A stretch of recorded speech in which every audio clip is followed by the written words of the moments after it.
Assalamualaikum warahmatullahi wabarakatuh. Perkenalkan, nama saya Ernur Sadrina Cantika Debi Kusuma dari Pendidikan Bahasa Inggris 3B akan mempresentasikan tentang kepemimpinan, komunikasi, dan kekuasaan dalam pendidikan. Kepemimpinan, komunikasi, dan kekuasaan dalam pendidikan. Apa sih kepemimpinan pendidikan itu? Kepemimpinan adalah kemampuan seseorang untuk menuntun suatu kelompok agar menerima pengaruh yang diberikan dan melaksanakan sesuatu untuk mencapai tujuan tertentu. Kepemimpinan dengan kelompok merupakan dua hal yang tidak dapat dipisahkan. Pemimpin harus berada dalam kelompok agar dapat memimpin. Kepemimpinan pendidikan adalah kemampuan untuk menggerakkan pelaksanaan pendidikan agar tujuan dapat tercapai secara efektif dan efisien.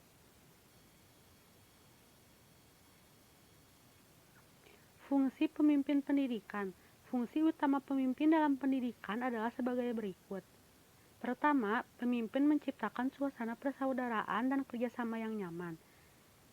Pemimpin memberikan arahan kepada kelompok untuk menetapkan tujuan. Pemimpin membantu kelompok dalam penetapan prosedur kerja. Pemimpin bertanggung jawab atas pengambilan keputusan bersama.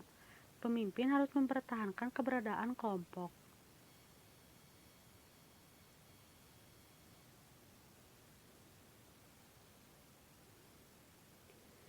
Tipe-tipe kepemimpinan pendidikan. Yang pertama adalah tipe otoriter. Dalam tipe ini, pemimpin bertindak sebagai diktator terhadap para anggotanya. Sifat diktator yang terlalu mendominasi dapat menimbulkan sifat apatis para anggotanya. Yang kedua, ada tipe laissez-faire. Dalam tipe ini, pembagian tugas diserahkan sepenuhnya kepada bawahan tanpa adanya saran dari pemimpin. Struktur organisasi menjadi tidak jelas tanpa adanya kontrol dari pemimpin. Yang ketiga, tipe demokratis. Pemimpin dalam tipe ini sangat berbeda dengan tipe otoriter, di mana pemimpin tipe demokratis selalu menstimulasi para anggotanya agar produktif. Pemimpin juga selalu berpedoman kepada kepentingan kelompok. Yang keempat, ada tipe pseudo-demokratis.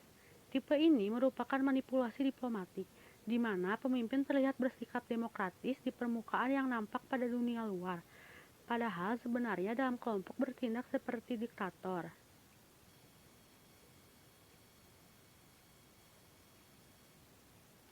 Syarat-syarat pemimpin pendidikan.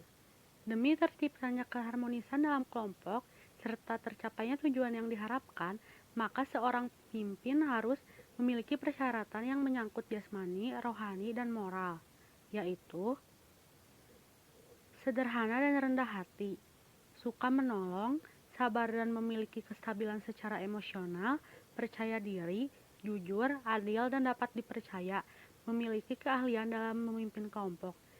Seorang pemimpin harus bisa menjadi teladan bagi anggota kelompoknya.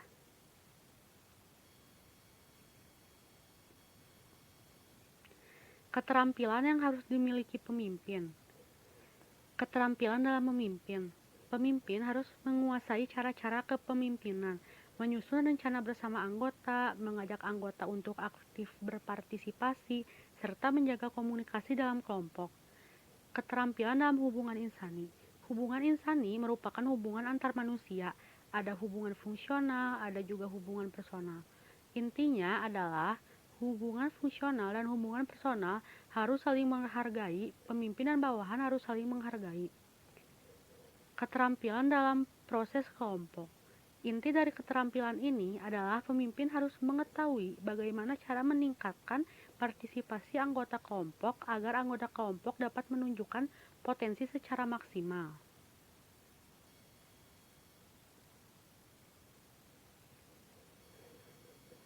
Keterampilan dalam administrasi personil.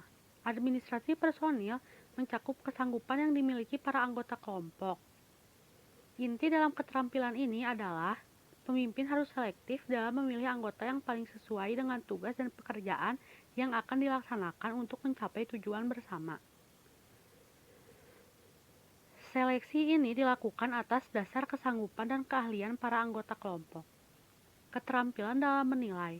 Penilaian atau evaluasi meliputi hasil kerja, cara kerja, serta orang yang mengerjakannya. Evaluasi dilakukan untuk mengetahui kelebihan dan kekurangan dari suatu pekerjaan.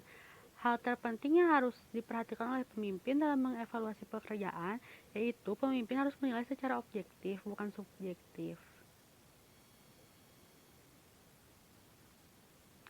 Pendekatan tentang teori munculnya pemimpin.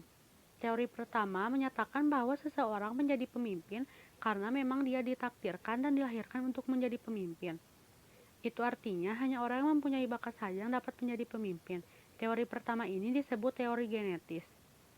Teori kedua berpendapat bahwa seseorang bisa menjadi pemimpin kalau keadaan dan waktu mendukung dia untuk menjadi pemimpin. Setiap orang dapat menjadi pemimpin asalkan diberi pembinaan. Teori ini disebut sebagai teori sosial.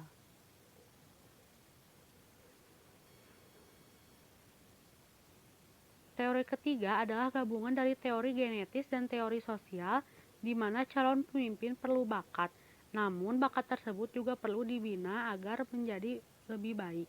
Teori ini disebut sebagai teori ekologis. Teori keempat menyatakan bahwa setiap orang dapat menjadi pemimpin namun hanya dalam situasi tertentu. Teori ini disebut sebagai teori situasi.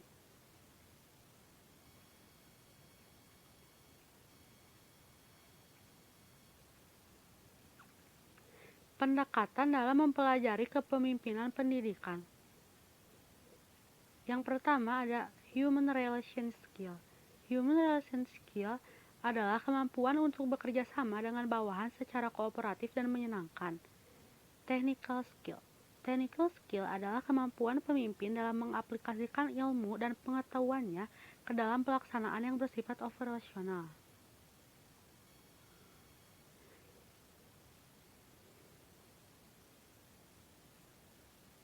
Conceptual skill.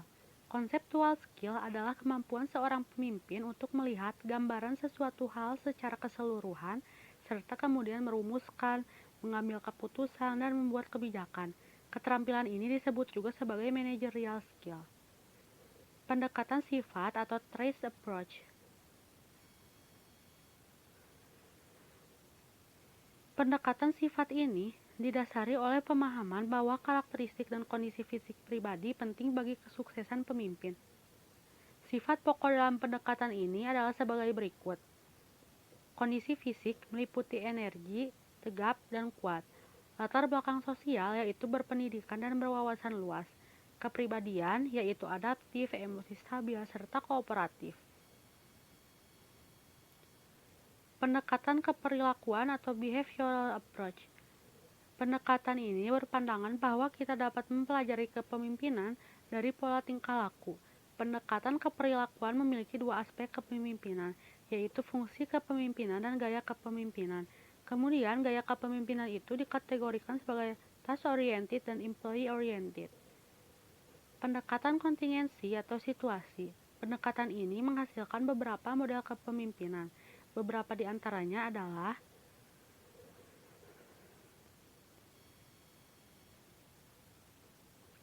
model kepemimpinan kontingensi. Model kepemimpinan ini dikembangkan oleh Fred E. Fiedler pada tahun 1987. Beliau menyatakan bahwa keberhasilan pemimpin tidak selalu hanya menerapkan satu macam gaya saja, melainkan akan berhasil jika menerapkan beberapa kepemimpinan untuk situasi yang berbeda. Terdapat 3 variabel dalam menilai efektivitas seorang pemimpin, yaitu hubungan antara pemimpin dengan yang dipimpin, derajat struktur tugas, dan kedudukan kekuasaan pemimpin. Model kepemimpinan 3 dimensi. Pendekatan ini dikemukakan oleh William J. Redin pada tahun 1984. Model ini dinamakan 3 dimensi karena menghubungkan 3 kelompok gaya kepemimpinan, yaitu gaya dasar, gaya efektif, dan gaya tidak efektif menjadi satu kesatuan yang utuh.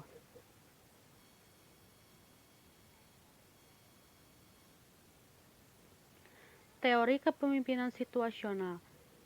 Teori ini dikembangkan oleh Paul Hersey dan Kenneth H. Blanchard. Teori situasional ini merupakan teori versi upgrade dari model kepemimpinan 3 dimensi. Teori ini berpendapat bahwa pemimpin yang efektif tergantung pada tingkat kematangan pengikut dan kemampuan diri untuk memimpin. Semakin dewasa pengikut, maka semakin matang pula individu untuk memimpin dan berinteraksi dengan para pengikutnya. Kemudian, Hersey dan Blanchard menyebutkan 4 gaya kepemimpinan, yaitu Telling atau S1 adalah perilaku pemimpin yang bertugas tinggi dan berhubungan rendah. Selling atau S2 adalah perilaku dengan tugas tinggi dan hubungan tinggi. Participating atau S3 adalah perilaku hubungan tinggi dan tugas rendah. Delegating atau S4 adalah perilaku hubungan rendah dan tugas rendah.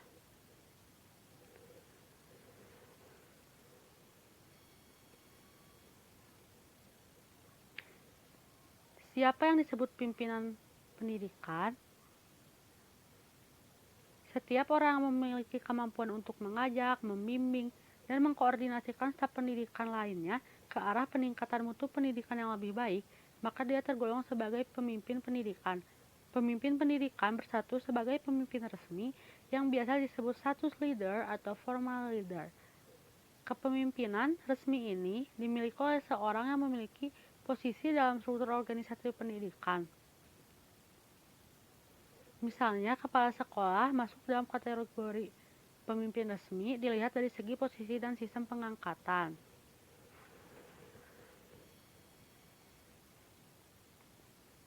Kepala sekolah sebagai pemimpin pendidikan. Fungsi utama kepala sekolah sebagai pemimpin pendidikan adalah menciptakan suasana belajar antara para guru dan murid. Kepala sekolah memiliki tanggung jawab ganda, yaitu melaksanakan administrasi sekolah dan melakukan supervise sehingga meningkatkan kemampuan para guru untuk mengajar muridnya. Sudah semestinya kepala sekolah memiliki persiapan yang memadai. Sebagai pemimpin pendidikan, kepala sekolah bertanggung jawab atas pertumbuhan para guru secara berkelanjutan. Kepala sekolah juga harus mampu menstimulir para guru untuk mengembangkan metode pembelajaran dan prosedur pengajaran.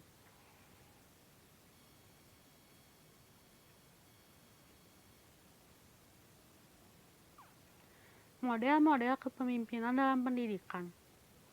Yang pertama adalah kepemimpinan visioner. Kepemimpinan visioner adalah kepemimpinan yang fokus kerjanya berada pada rekayasa di masa depan yang penuh tantangan, menjadi agen perubahan yang unggul dan menjadi penentu arah organisasi. Konsep visi tercipta dari kreativitas pikiran pemimpin sebagai refleksi profesionalisme dan pengalaman pribadinya sebagai hasil elaborasi pemikiran mendalam dengan para pengikutnya. Teori menuntut pemimpin agar memiliki kemampuan dalam menentukan masa depan melalui visi.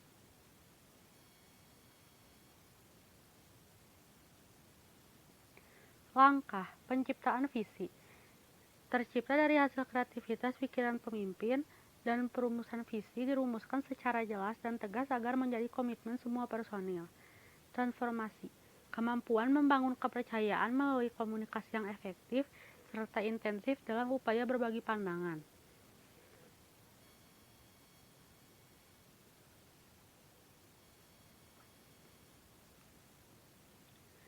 Implementasi kemampuan pemimpin dalam menjabarkan visi ke dalam tindakan nyata.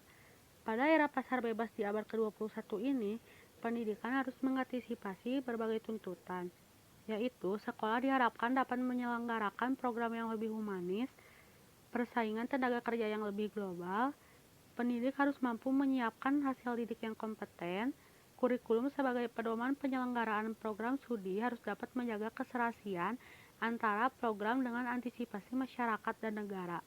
Penyelenggaraan pendidikan tinggi diharapkan mampu menampung politisasi pendidikan.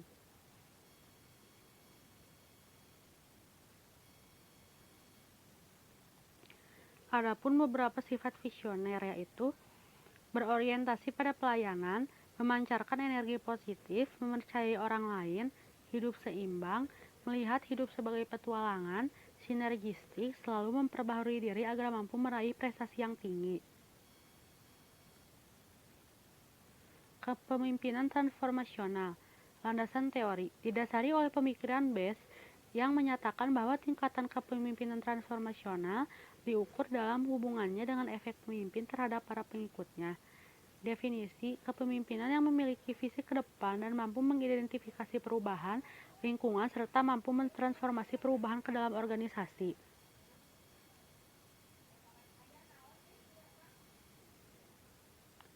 Dimensi Idealist influence, perilaku yang menghasilkan rasa hormat dan rasa percaya diri dari orang-orang yang dipimpinnya. Inspirational motivation, tercermin dalam perilaku yang senantiasa menyediakan tantangan dan makna atas suatu pekerjaan. Intellectual stimulation, menggali ide-ide baru dan solusi kreatif dari orang-orang dipimpinnya. Individualist consideration, yang direfleksikan oleh pemimpin yang selalu mendengarkan dengan penuh perhatian.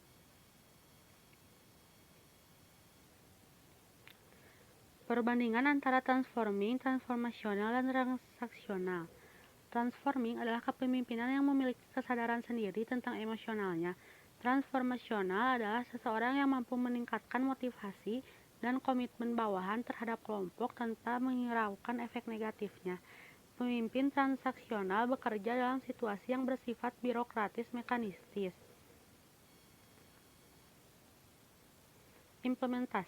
Implementasi model kepemimpinan transformasional perlu diterapkan kepada kepala sekolah, kepala dinas, dirjen, kepala departemen, dan lain sebagainya. Implementasi ini perlu memperhatikan beberapa hal sebagai berikut. Mengacu pada nilai-nilai agama yang ada, disesuaikan dengan nilai-nilai yang terkandung dalam sistem organisasi, menggali budaya yang ada dalam organisasi tersebut, memperhatikan sistem yang lebih besar yang ada di atasnya.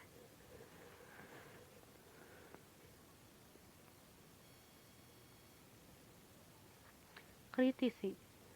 Kepemimpinan transforming merujuk pada pencerahan yang memperhatikan nilai-nilai moral positif dan kebutuhan yang berada di tingkat lebih tinggi dari para pengikutnya. Kepemimpinan transformasional tanpa memperhatikan efeknya menguntungkan atau tidak atau mengesampingkan nilai-nilai moral yang positif.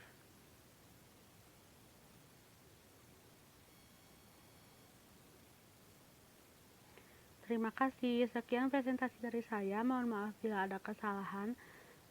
Wassalamualaikum warahmatullahi wabarakatuh.